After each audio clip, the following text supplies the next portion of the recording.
Yikes! If any of those falls caused a shoulder dislocation, that's going to leave more than just a mark.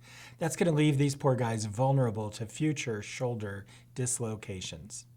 Fortunately, there is a strategy to reduce the risk of shoulder dislocation happening again, and that's what I'm here to tell you about today on Best Practice.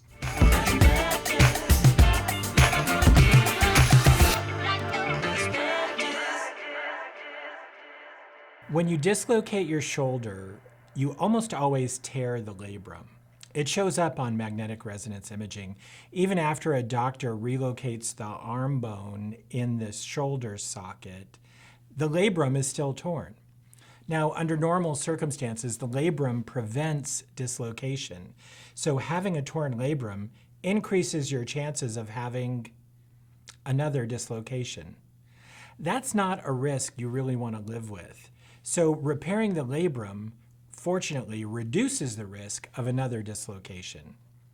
These days, labral tear repair can be done using a minimally invasive arthroscopic surgery.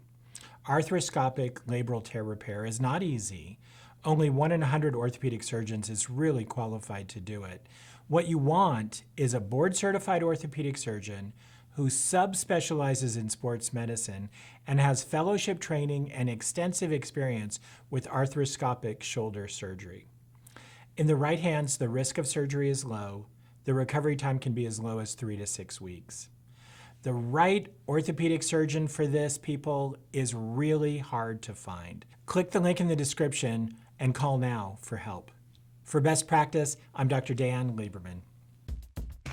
If you have a question you would like answered on Best Practice Live, click the link to our website and complete the submission form. The more information you can give us, the better we can answer your question. So please contact us and we can walk you through uploading your imaging to a secure server. Please like and subscribe to our channel to stay up to date with information about your spine and joint health. Lastly, be sure to check out new episodes at 10 a.m. Pacific, 1 p.m. Eastern, where we answer all your questions.